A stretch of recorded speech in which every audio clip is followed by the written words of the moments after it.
നിങ്ങളുടെ ഇഷ്ട പരമ്പരകൾ എക്സ്ക്ലൂസീവായി സൺ നെക്സ്റ്റ് ആപ്പിലൂടെ തികച്ചും ഫ്രീ ആയി ഇപ്പോഴേ ആപ്പ് ഡൗൺലോഡ് ചെയ്യൂ.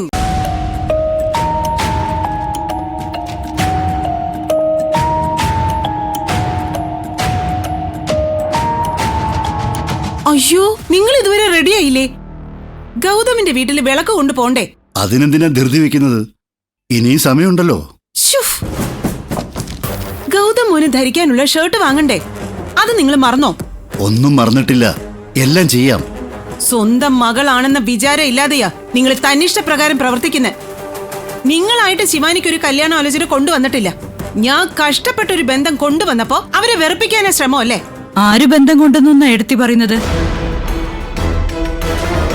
ഇത് എന്റെ കുട്ടിക്ക് വന്ന ആലോചനയല്ലേ? എന്നിട്ടും യാതൊരു മനസാക്ഷി ഇല്ലാതെ സംസാരിക്കാൻ എങ്ങനെ കഴിയുന്നു? ഓ, ആലോചന വന്നിട്ട് മാത്രം കാര്യമൊന്നുമില്ല. കല്യാണം നടക്കാൻ ഒരു യോഗം വേണം. നിന്റെ മോക്കും നിന്നെ പോലെ തന്നെ ഭർത്താവിന്റെ കൂടെ ജീവിക്കാൻ യോഗം ഉണ്ടാവില്ല. നിർത്തടി. ഇനി പഴയ കാര്യങ്ങൾ ഒരു അക്ഷരം മിണ്ടി പോരുത്. ഞാൻ പറഞ്ഞാൽ എന്താ തെറ്റ്? ഇവളെ കല്യാണം കഴിച്ച മഹാത്മാവ് ഓടിപ്പോയതുകൊണ്ട് 3 പേരാ എന്റെ തലയിലായത്. അയാൾ ഇവളെ കല്യാണം കഴിക്കാതിരുന്നെങ്കിൽ ഇവളെ മാത്രം ചുമന്നാ മതിയായിരുന്നു. അതുകൊണ്ട് അമ്മായിക്ക് ഗുണമല്ലേ ഉണ്ടായിട്ടുള്ളൂ. ഞാൻ ഉള്ളതുകൊണ്ട് കള്ള കണക്കുണ്ടാക്കി കാശ് വിടുങ്ങാനും ഇവിടുത്തെ ജോലികളൊക്കെ ചെയ്യാനും ഒരാളായില്ലേ? ഓഹോ, ഇപ്പൊ ഞാൻ തന്നത് നിന്നെ ചോറ്, എന്റേത് കള്ളക്കണക്ക് അല്ലേ? അമ്മയും മോളും കൂടി ഉരുട്ടി ഉരുട്ടി വിഴുങ്ങിയപ്പോ ഇങ്ങനെയൊന്നും ചിന്തിച്ചില്ലല്ലോ. ഓ, കൂടുതൽ സംസാരം വേണ്ട, ഞാൻ വരാം. ഇപ്പൊ തന്നെ റെഡിയാവാം. നിങ്ങൾ മാത്രം റെഡിയായ പോരാ, ചന്ദ്രികയും നിധിയും ഒപ്പം വരണം. ഞാൻ വരില്ല അമ്മായി. ഞാൻ പെണ്ണാണെങ്കി നിന്നെ കൊണ്ടേ പോവൂ. ഞാൻ ഒരിടത്ത് വരണോ വേണ്ടയോ എന്ന് തീരുമാനിക്കുന്നത് ഞാനാ. എന്റെ മനസ്സിന്റെ ഉടമസ്ഥാവകാശം ഞാൻ അമ്മായിക്ക് തീരെഴുതി തന്നിട്ടൊന്നുമില്ല. നീ കൂടുതൽ സാഹിത്യമൊന്നും പറയണ്ട. മര്യാദയ്ക്ക് ഞങ്ങളുടെ കൂടെ വന്നില്ലെങ്കിൽ നിന്റെ സർട്ടിഫിക്കറ്റുകൾ ഞാൻ ഇപ്പൊ തന്നെ തീയിലിടും. ഏട്ടത്തി എന്തിനാ അവളെ ഇങ്ങനെ നിർബന്ധിക്കുന്നത്? നിധി വലതുകാൽ വെച്ച് മരുമകളായി ചെന്ന് കയറേണ്ടിരുന്ന വീടാ അത്. ഇങ്ങനൊരു ചടങ്ങിന് വേണ്ടി പോകുന്നത് ഇവൾക്ക് വിഷമമുള്ള കാര്യാ. വിവാഹ നിശ്ചയത്തിന് ഗൗതമിനെ ആരതി ഒഴിഞ്ഞ് സ്വീകരിച്ചപ്പോ എന്റെ മോൾ അനുഭവിച്ച ധർമ്മസങ്കടം ഞാൻ കണ്ടതാ. അതുകൊണ്ട് ഇവളെ ഇന്ന് വെറുതെ വിടണം. നിങ്ങളുടെ കൂടെ ഞാൻ വരാം. വിളക്കുമായി കന്യക ചെല്ലണോന്നാ പാർവതി പറഞ്ഞത്. അതിന് 2 വറ്റ നീ വന്നാ മതിയോ?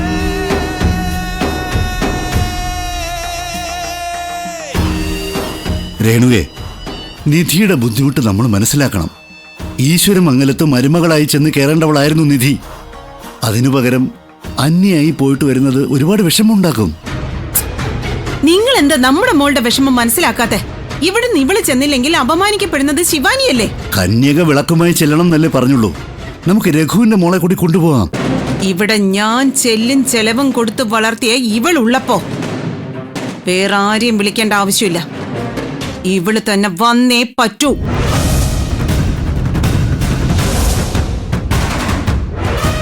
ഇത്ര വാശി ഒരു സ്ത്രീക്ക് പാടില്ല. നിന്നെപ്പോലെ ഒരുത്തിയെ കെട്ടിയതോടെ എന്റെ ജീവിതം തന്നെ നശിച്ചുപോയി.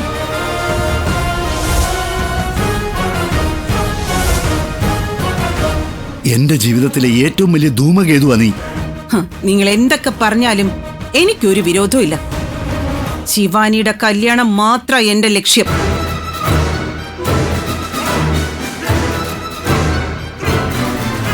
പത്ത് മിനിറ്റ് ഞാൻ നിനക്ക് തരും. അതിനു മുൻപ് തീരുമാനം മാറ്റിയില്ലെങ്കിൽ നിന്റെ സർട്ടിഫിക്കറ്റുകൾ ഈ മുറ്റത്തെരിഞ്ഞു തീരും. എന്ത് വേണമെന്ന് നീ തന്നെ തീരുമാനിച്ചോ?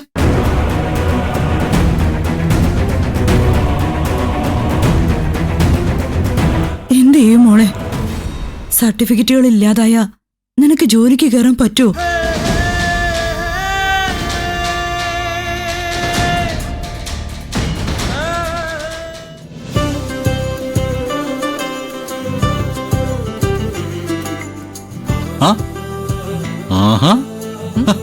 അയ്യടാ, പാറു സുന്ദരിയായിട്ടുണ്ടല്ലോ.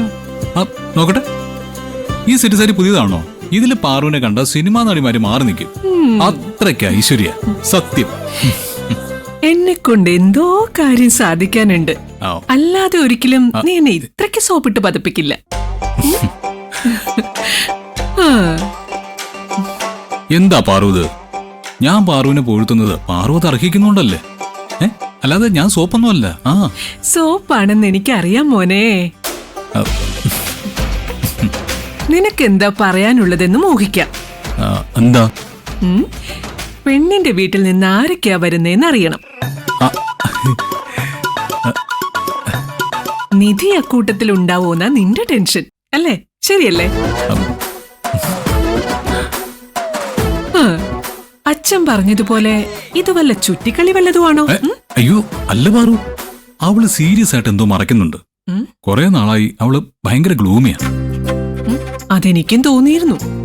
ആ, അന്ന് നിന്റെ കടം തീർക്കാനായി കാശും കൊണ്ടുവന്ന അവളുടെ രൂപം എനിക്ക് നല്ല ഓർമ്മയുണ്ട്. ഉം. എന്തൊരു ചുണക്കുട്ടിയായിരുന്നു അവള്. പക്ഷേ എൻഗേജ്മെന്റിന് കണ്ടപ്പോ ആ ശോഭയൊക്കെ പോയി. ഒട്ടും സന്തോഷം മുഖത്തില്ലായിരുന്നേ. അത് തന്നെ പാറു ഞാനും പറയുന്നത്. അതിന്റെ കാരണം അവളെ മറയ്ക്കുന്ന ആ രഹസ്യമാവണം. വിളക്കുമായിട്ട് അവൾ ഇവിടെ വന്നാല് എനിക്ക് അവളോട് ചോദിക്കാം. അതിനൊരു ക്ലാരിറ്റിയും വരുത്താം. ഞാൻ അവളെ ക്ഷണിച്ചല്ലോ. ഇനി വരണോ വേണ്ടയോന്ന് അവളല്ലേ തീരുമാനിക്കുന്നത്. ആ, പാറു ഒരിക്കൽ കൂടി വിളിക്കണം. വന്നേ പറ്റുന്ന തറപ്പിച്ചങ്ങോട്ട് പറയണം. പാറു പറഞ്ഞ അവൾ അനുസരിക്കും. ഹാ ശരി, എങ്കിൽ ഞാൻ രേണുകയെ വിളിച്ച് നിധിക്ക് ഫോൺ കൊടുക്കാൻ പറയാം. ആ,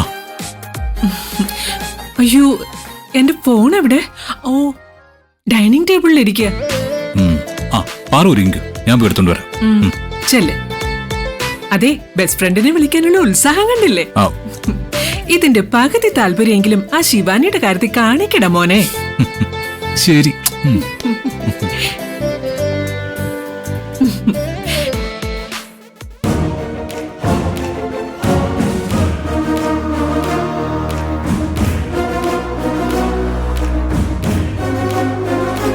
നീ ടെൻഷൻ അടിക്കണ്ട മോളെ. കത്തിക്കാനായി അവൾ നിന്റെ സർട്ടിഫിക്കറ്റുകൾ പുറത്തെടുക്കട്ടെ. അപ്പൊ നമുക്കിത് പിടിച്ചു വാങ്ങാം. അമ്മാവ് മനസ്സിൽ കാണുന്നത് അമ്മായി മാനത്ത് കാണും. നമ്മളെ ബ്ലോക്ക് ചെയ്യാൻ അവരെന്ത് കളിയും കളിക്കും. നമ്മൾ എന്ത് ചെയ്യും മോളെ? ആഹാ, 3 പേരും ഇതുവരെ പോകാൻ റെഡിയായില്ലേ?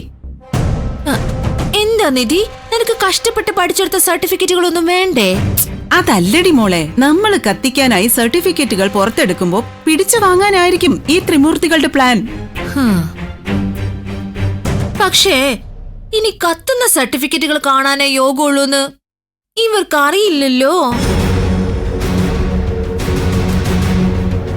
ദേ, മര്യാദയ്ക്ക് എന്റെ ഭർത്താവിന്റെ വീട്ടിലേക്ക് വിളക്കുമായിട്ട് പോകുന്നതാ നിധിക്ക് നല്ലത്.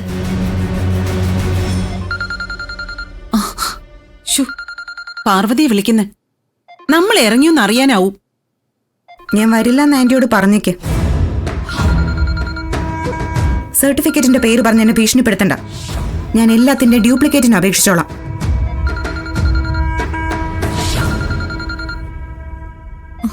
അമ്മേ, ഫോൺ എടുക്ക്.